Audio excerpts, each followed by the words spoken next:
Good morning. मैं Monika dietitian आप सबको आज थायराइड की प्रॉब्लम के बारे में बताऊंगी। यह एक ऐसी प्रॉब्लम है जो अक्सर लेडीज़ में पाई जाती है, जेंट्स को भी होता है, बट परसेंटेज वाइज अगर हम देखें तो लेडीज़ में ये प्रॉब्लम बहुत ज़्यादा है।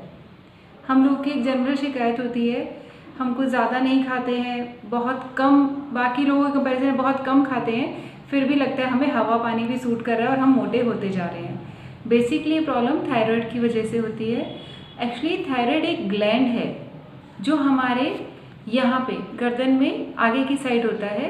थायराइड ग्लैंड हार्मोन थायराइड जो सेक्रीट करता है, उसके कारण जो हमारा ये लेवल है ये ऊपर नीचे बॉडी में होता रहता है, जिसकी वजह से हमें थायराइड की प्रॉब्लम हो जाती है। थायराइड दो तरह का होता है, एक होता है हाइपोथायराइड, एक होता है हाइपरथायराइड। आज इस वीडियो में हम दोनों थायराइड की प्रॉब्लम के बारे में बात करेंगे। जनरली जो लेडीज़ में या जेंट्स में होता है वो होता है हाइपोथायराइड। हाइपोथायराइड में हमारा वेट बिना वजह एक ही महीने में 2-2, 4-4, 5-5 किलो ऐसे तेज़ी से बढ़ता जाता है। हमारा लाइफस्टाइल लगभग ठीक होता है, हम कोई ज़्यादा फैटी खाना नहीं खा रहे होते हैं, फिर भी वेट हमारा बढ़ने लग जाता है। सेम वे हाइपरथायराइड में इसका जस्ट अपोजिट होता है।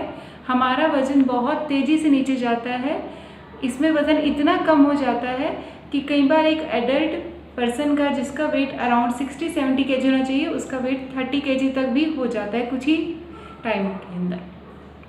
आज इस वीडियो में हम ये जानेंगे कि ये सब प्रॉब्लम क्यों होती है और इसका कैसे क्योर करते हैं। थायराइड, जैसे मैंने आपको बताया, हमारे थायराइड ग्लैंड यहाँ पर है और ये एक बटरफ्लाई की शेप का होता है। ये थायराइड हार्मोन रिलीज करता है। ये हार्मोन्स हमारा रेगुलेट करता है मेटाबॉलिज्म। जब भी हमारा थायराइड की सिक्रीशन कम होने लग जाती है, थायराइड हार्मोन कम सिक्रीट होता है, उसकी वजह से हमारा बॉडी में जो मेटाबॉलिज्म है वो स्लो होने लग जाता है। बॉडी में मेटाबॉलिज्म स्लो होने के कारण हमारे जो बॉडी के अंदर के ऑर्गन्स हैं वो स्लो लेवल पे काम करते हैं, जिसके कारण बॉडी के अंदर जो एनर्जी यूज़ होनी चाहिए, कैलोरीज बर्न होनी चाहिए ताकि हमें एनर्जी मिल सके, वो कैलोरीज बर्न उस लेवल पे नहीं हो पाती हैं और हमें बहुत ही फैटीग महसूस होता है क्योंकि एनर्जी हमें नहीं मिल पा रही है। खाना हम खा रहे हैं लेकिन हमें कैलोरीज जो एनर्जीज मिलनी चाहिए वो नहीं मिल पा रही क्योंकि बॉडी का मेटाबॉलिज्म स्लो हो गया है। इसलिए हम मोटे होते चले जाते हैं, वेट गेन करने से लग जाते हैं।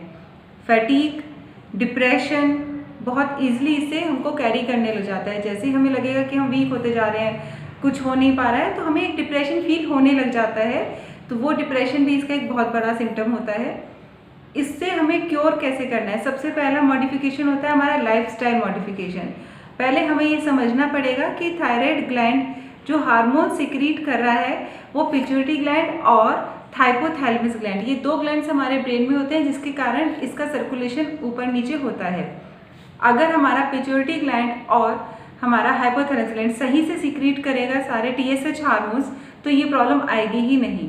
तो इसके लिए हमें कुछ वेजिटेबल्स, कुछ फ्रूट्स ऐसे हैं जिनका हमें ध्यान रखना पड़ेगा। जैसे कि हमें जो नहीं खाना है वो ध्यान दीजिए। वेजिटेबल्स में हमें बेसिकली जिसमें गाइट्रोजन हो वो चीज़ें नहीं खानी है, जैसे कि हमारा कैबेज, कॉलीफ्लावर, ब्रोकली, ये सब चीज़ों में गाइट्रोजन का लेवल बहुत ज़्यादा होता है, इसलिए इसको कम खाना चाहिए। हमारे कुछ फ्रूट्स ऐसे हैं जैसे कि बेरीज, ये हमारे लेवल्स को मेंटेन करते हैं, तो इसको हमें लेना चाहिए। रिफाइंड फ्लावर्स जैसे कि मैदा, ये सब नहीं खाना है, मैदे से बनी चीज़ें भी नहीं खानी है। Processed food like cake, cookies, pastries, ये तो हमें बिल्कुल भी नहीं खानी चाहिए क्योंकि इनके डाइजेशन से हमारे बॉडी में और फैटीकनेस आने लगती है, क्योंकि डाइजेस्ट हो नहीं पाएगा प्रॉपरली, मेटाबॉलिज्म हमारा ऑलरेडी स्लो है, तो बॉडी में ये फैट का डिपोजिशन जो है स्टार्ट करने लगेगा। इसलिए हमें इसको अवॉइड करना चाहिए। हमें बेसिकली इसमें एक, अगर हम एक जनरल रूटीन बताना चाहें आपको कि क्या आपको करना चाहिए, कैसे खाना चाहिए, तो ब्रेकफास्ट में आप जनरली लीजिए ओट्स मील या फिर बुकमीट या फिर हमारा जो भी मीट प्रोडक्ट्स हैं वो आप ले सकते हैं। ड्राई रोस्टेड चिकन करके ले सकते हैं, ग्रिल्ड फिश ले सकते हैं, क्योंकि सी फूड्स बहुत ज़रूरी होता है इसमें खाना। जनरली ऐसे पेशेंट्स को आयोडीन की डेफिशिएंसी हो जाती है, कैल्शियम की डेफिशिएंसी हो जाती है। हमारे को इसमें जो डाइट चाहिए वो हमारी जिंक सप्लीमेंट ज़्यादा होना चाहिए। आपको जिंक जो है हमारे फूड्स में बहुत आराम से मिल जाता है। जिंक के लिए आपको कुछ भी बाहर से सप्लीमेंट लेने की बिल्कुल भी ज़रूरत नहीं है। सिलेनियम भी इजीली हमारे हर फूड में मिल जाता है। ये दो ऐसे न्यूट्रिएंट्स हैं जो आराम से हमें हमारे फ्रूट्स एंड वेजिटेबल्स में ईजिली मिल जाते हैं। अगर आप अपने अंदर ओट्स मील, कॉर्नफ्लेक्स और आपका किना, ये सब चीज़ें अगर खाएंगे, चिया सीड्स, फ्लैक्स सीड्स, तो इन सब चीज़ों से ऑटोमेटिक आपका जिंक और सेलेनियम आपकी बॉडी में मिलता रहेगा। ब्रेकफास्ट में कोशिश कीजिए हमेशा ओट मील्स लें, चिया सीड्स की पुडिंग बना सकते हैं, रात को सोक करके रखिए चिया सीड्स को करीब 30 ग्राम्स, और उसमें 1 कप दही डाल के रखिए। ओवरनाइट आप इसको रखेंगे सोक करके दही में, उसके बाद सुबह इसका स्मूदी बनाइए, पुडिंग बनाइए और इसको ब्रेकफास्ट में लीजिए। ये बहुत हेल्पफुल रहता है। इसके साथ आप लंच में स्पिनच के साथ आप कोई भी वेजिटेबल्स, स्प्राउट्स इसमें इंक्लूड कर सकते हैं। प्रोटीन रिच डाइट इसमें बहुत ज़्यादा हेल्प करती है। जितना हो सके स्प्राउट्स पे जाएं जो वेजिटेरियंस हैं, और जो नॉन वेज खाते हैं वो चिकन फीट, लेकिन लीन लेना है, रेड मीट नहीं लेना है आपको। अगर हम पानी का पीना चाहें तो पानी का ध्यान रखिए, कभी भी 12 to 14 ग्लासेस पर डे बहुत होता है, अराउंड इतना ही लेना चाहिए हमें ऑन एन एवरेज।